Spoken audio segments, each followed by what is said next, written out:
Hello mga pangga, kamusta kayong lahat? Sana ay nasa mabuti kayong kalagayan habang napapanood nyo ang video ito. So for today's video guys ay dito naman tayo guys. Magluluto tayo ng corned beef. Lagyan natin ng patatas. At saka magluto din ako ng bulad. Dahil nag-crave naman tayo ng bulad. At saka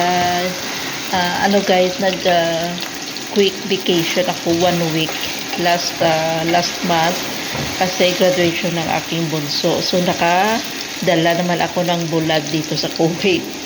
Naman tayo guys ng ating pambansang pagkain. Pambansang pagkain ng OFW pag makabakasyon magdala ng bulad. So luto tayo ng corned beef dahil ito ang ating uulamin for today's video. Pag magluto ako ng corned beef guys ay nagagisa muna ako ng patatas.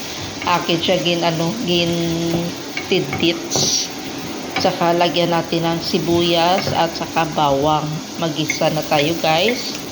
Kasi luto na yung ating patatas, no? Sino sa inyong nakarelate nga pag magluto ng guys, lagyan na patatas kasi masarap na nito guys. At saka para marami-rami din ang ating patatas, no? Kasi maliit lang na lata ito guys. So kamusta kayong lahat? Na-miss ko kayo guys. Saka eto medyo magulo-gulo na naman tayo dito ngayon guys.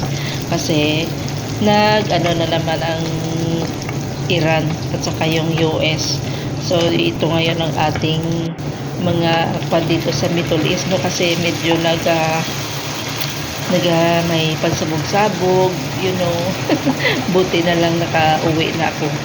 Buti na lang yung pag-uwi ko guys ay hindi ako na-aberya sa akin kasi pag ganito malamang cancel flight. So last month nung nag-emergency uwi ako guys ay smooth ang aking trip.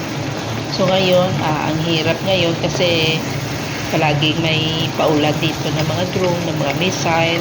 So medyo ang mga passengers, ang mga ay naaantala din, cancel flight sa paminsan-minsan. So yun ang mga kaganapan pag may gira-gira blaga. So ito na nagluto din ako ng aking kanin. Diba? Maganda ang ating ulam. Ito pa guys, ang aking bulad na dala-dala. Ganito tayo pag makauwi tayo, no? Magdalagi tayo sa bulad guys. Para hindi tayo pang umay-umay pa kung gusto mo mag-craving. So meron kang bulad dito na puput-putin. So ganito tayo pag makauwi tayo. Buti na lang pinayagan ako ng amo ko guys. 1 week ako nagbakasyon kasi nag-attend ako sa graduation ng aking bunso. At last nakatapos na din silang dalawa. At saka yun ang ating fulfillment ng ating pagiging OFW, ang makapatapos tayo ng ating anak. Alhamdulillah ay tapos na sila guys. At saka it's their time naman na makapag sila ng kanilang sarili, nga makapagtrabaho na sila. Meron na silang passport, meron na silang diploma. So sabi ko nga reality na ni pag makatapos ka anak, kailangan ay diskarte is the key, diba? So itong ating guys, ang sarap ng ulam natin guys. Kahit ulo kakainin mo yan. So simpleng ating ulam for today's video mga pangga. Ganito ang kaganapan natin dito kahit medyo magulo-gulo ang pero dito guys kalma lang gihapon, parang wala lang nangyayari. Pero mo na lang sa balita na ay grabe ng gira ng US at saka Iran. Iran hindi man mo pa ang mga allies ang ginapangtira niya kasi dito sa Kuwait guys may US military base dito. So Kuwait, Qatar, UAE, Bahrain. So may mga US base yan ang tinatarget ng pati Saudi. Yan ang tinatarget ng Iran. So mabuti na lang ay napaka-advanced talaga ng